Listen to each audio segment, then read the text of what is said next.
آج سوال یہ ہے کہ کیا ہوا تھا اس معاشرے کو کہ جنہوں نے 13,000 خط لکھے حسین ابن علی کو، اور جب مولا جاتے ہیں تو امام کا ساتھ چھوڑ دیتے ہیں؟ کیا ہوا تھا مدینے کے معاشرے کو کہ 70 دن نبی کے جاتے ہوئے نہیں گزرے، لیکن سیدہ کے گھر کو آگ لگ جاتی ہے؟ یہ سوچنے والی بات ہے۔ جب تک آپ بنی اسرائیل کو اسٹڈی نہیں کریں گے، جب تک معاشیات کو نہیں پڑھیں گے، جب تک سوشل سسٹم کو نہیں پڑھیں گے، تب تک آپ کو تاریخ سمجھ میں نہیں آئے گی۔ آج سنی اپنے مکتب میں گھوم رہا ہے، شیعہ اپنے مکتب میں۔ جب تک ہم ان چیزوں کو سمجھیں گے نہیں، بھائی کوئی بٹن تو نہیں ہے نا کہ عربوں نے اسلام لایا اور ایک بٹن دب گیا، ان کی ساری برائیاں جو تھیں، عادتیں تھیں، وہ ختم ہو گئی۔ بندے خدا 40 سال سے مجلس میں آ رہا ہے لیکن ایک عادت نکال نہیں پا رہا۔ اتنے حج کر لیے کسی مسلمان نے لیکن ایک عادت نہیں نکلتی۔ 5 وقت کا نمازی ہے لیکن رشوت کی عادت نہیں جاتی، جھوٹ کی عادت نہیں جاتی، گالم گلوچ کی عادت نہیں جاتی۔ تو آپ کیسے ایکسپٹ کر سکتے ہیں اس زمانے کے عرب جو شراب پیتے تھے، جو زنا کرتے تھے، جو مختلف بیماریوں میں، جو عصبیت، قبیلے کی عصبیت میں اور تعصب میں مبتلا تھے، اسلام لانے کے بعد ساری چیزیں ختم ہو گئی؟ ناممکن ان چیزوں کا ختم ہونا۔ جب میدان سے کوئی بھاگ جاتا ہے، ایک فضیلت کا نقطہ ہے کہ علی بن ابی طالب نہیں بھاگے، علی کی بچپن سے عادت تھی نہ بھاگنے۔ انسان وہی کام کرتا ہے جو اس کے اندر عادت ہے، اگر عادت نہ ہو تو وہ کام کیسے کرے؟ اب تھوڑا سا بنی اسرائیل کو سنیے اور سمجھیے کہ بنی اسرائیل تھے کیا۔ اتنی محنتیں حضرت موسیٰ نے بنی اسرائیل پہ کی، تاریخ کہتی ہے تقریباً 11 معجزے جس قوم کو دکھلائے ہوں۔ ید بیضا، ہاتھ نکالتے تھے تو ہاتھ سے چمکدار روشنی نکلتی تھی۔ مینڈکوں کا عذاب نازل ہوا، نہر نیل خون سے بھر گئی، یہ انہوں نے دیکھا۔ نہر نیل کو کراس کر کے جاتے ہیں، راستہ بنا دیا جاتا ہے، اور اتنی لجوج اور ضدی قوم تھی کہ 12 عشیرے، کچھ کہتے ہیں 1 لاکھ، کچھ کہتے ہیں 6 لاکھ تک لوگوں کو ہجرت دے کر حضرت موسیٰ لے کر گئے، نبی کے ساتھ گئے۔ یہ مصر میں رہتے تھے، اور جب دریا پہ پہنچتے ہیں حضرت موسیٰ کہتے راستہ بنا، اب آگے چلو۔ انہوں نے کہا کہ موسیٰ ہم آگے نہیں جائیں گے۔ کہا کیوں؟ کب پہلے کون جائے گا؟ پیچھے فوج پڑی ہوئی ہے مرنے والے، ضد اس پہ کہ پہلے کون جائے گا؟ وہ قبیلے کی عصبیت کہ جو پہلے جائے گا وہ عزیز ہوگا۔ اللہ نے معجزہ کیا، 12 راستے بنے کہ اب سب ساتھ چلو۔ انہوں نے کہا موسیٰ ہمیں کیسے پتا چلے کہ کون گیا کہ کون نہیں گیا؟ ہم گزر جائیں اور وہ پیچھے رہ جائے اور نہ آئے۔ پھر دوسرا معجزہ کلا ہے کہ یہ جو 12 راستے بنائے اس میں جس طرح آئینہ ہوتا ہے کہ یہ اس کو دیکھ سکے، وہ اس کو دیکھ سکے، ایسے راستے بنائے، ہی ان راستوں سے جاتے ہیں۔ جب ان کو پیاس لگتی ہے تو قرآن کی آیت استسقى موسیٰ فضرب بعصاک الحجر فانفجرت منہ 12 عینا، جب پانی بھی ان کو دیا جاتا تھا تو اللہ نے 12 چشمے جاری کیے، کیونکہ 12 قبیلے تھے، ایک چشمے سے یہ پانی نہیں پیتے تھے، کہ 12 چشمے ہونے چاہیے۔ لیکن یہی قوم جب نہر سے گزر جاتی، اتنے معجزے دیکھنے کے بعد بھی، گزرنے کے بعد بھی، جب نہر کے دوسرے کنارے پہنچتی ہے، چلتے چلتے راستے میں ایک گاؤں کو دیکھتے ہیں، قبیلے کو دیکھتے ہیں، اس گاؤں میں بچڑے کی عبادت کی جاتی تھی، بھینس کا بچہ۔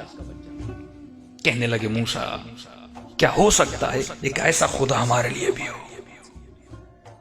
اتنے معجزے دیکھنے کے بعد یذبحون ابناءہم ویستحیون نساءہم، یہ فرعون کرتا کیا تھا؟ ان کے سامنے ان کے بچوں کی گردنیں کاٹتا تھا،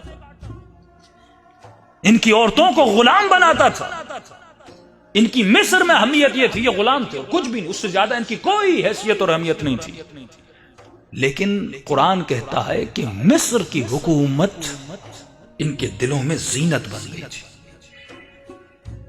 آج کا جملہ استعمال کروں، جس طرح ہمارے لوگ ویسٹرنائز ہوتے ہیں، جس سے ہم غرب زدگی کہتے ہیں، ہم ویسٹرنائز بھی ہیں اور انڈینائز بھی ہیں۔ ہماری ٹی وی، ہمارے ڈرامے، ہم بھی ہجرت کر کے، ہم نے بھی ایک ریولیشن کو قائم کر کے ایک الگ ملک بنایا اسلام کے نام پر، لیکن وہ محبت جو اس کلچر میں ہمیں ملی، ڈانس آپ کی فلموں میں ملتی ہے، کیا یہ مسلم کلچر ہے؟ بدحجابی آپ کے ڈراموں میں آپ کو ملتی ہے، کیا یہ مسلم کلچر ہے؟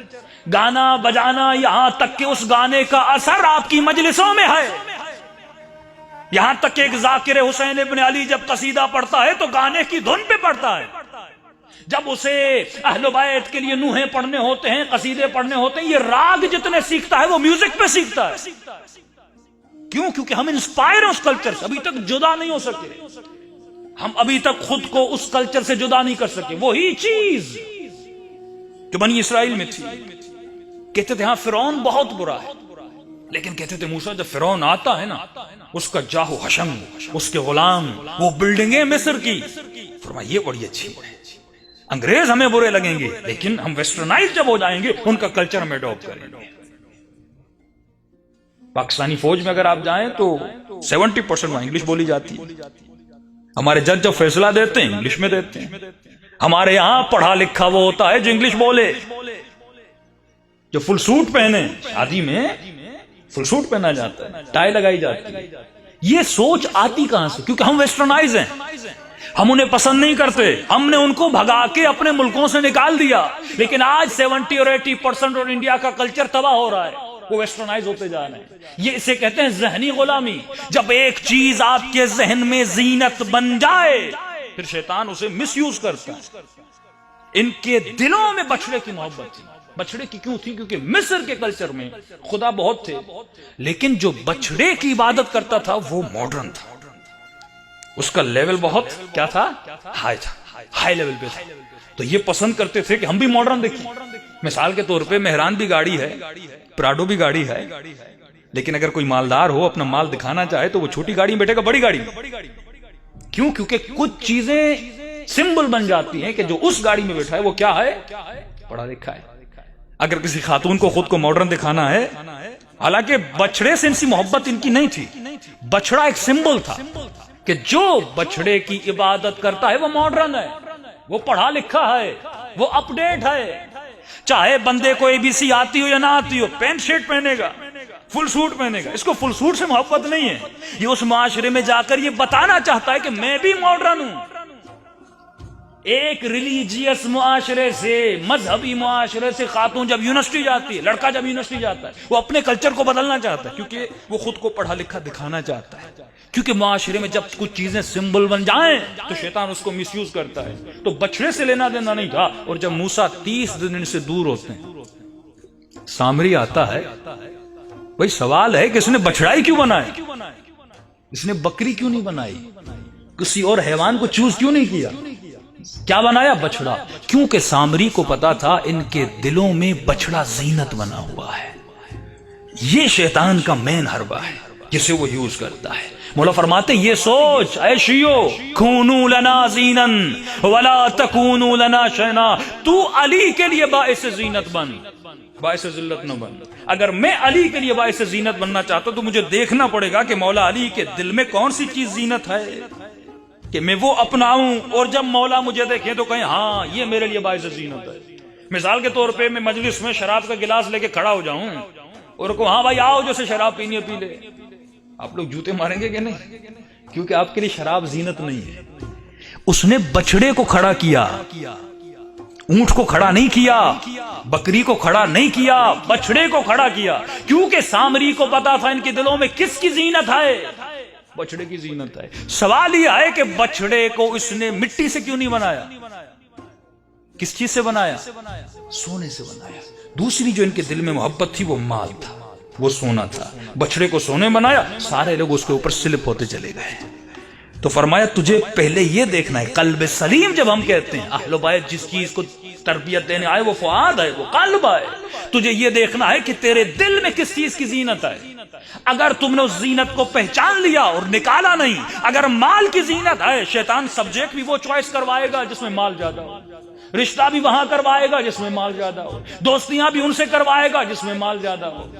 آپ کو کھینچتا جائے گا. کیا ہے کہ زینت کیا ہے؟ مال بن گیا. لیکن جس کے دل میں زینت امام زمانہ ہو، جس کے دل میں زینت حسین ابن علی ہو، جس کے دل میں زینت علم دین ہو، جس کے دل میں زینت جنت ہو، وہ اسی راستے پہ کھنچتا ہوا جائے گا. یہ میگنیٹ ہے، آپ کو دیکھنا ہے کہ میں کیسے کھنچتا ہوا جا رہا ہوں. عجیب انسان ہے، اسے غلامی پسند نہیں. آپ کی نیچر میں غلامی نہیں ہے.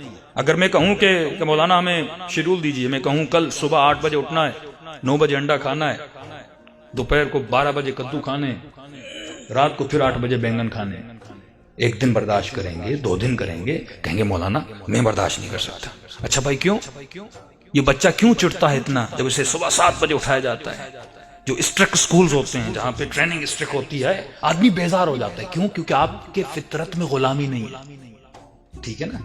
یعنی ہم ایکسٹرنل غلامی کو برداشت نہیں کرتے کہ کوئی مجھے آرڈر دے کہ یہ کرو وہ کرو، میں برداشت نہیں کرتا. بھائی کروں گا اپنی مرضی سے کروں گا، یا اگر بات سمجھ میں آئے گی تو کروں گا، بات اچھی لگے گی تو کروں گا. مجھے یہ غلامی، زنجیروں میں جکڑنا، جیل میں رہنا پسند نہیں ہے. اب مولا علی کا جملہ فرمایا عجیب انسان ہے، اسے باہر کی غلامی تو پسند نہیں ہے پر اندر کی غلامی پسند ہے. تو اندر سے غلام ہے. کس کا غلام ہے؟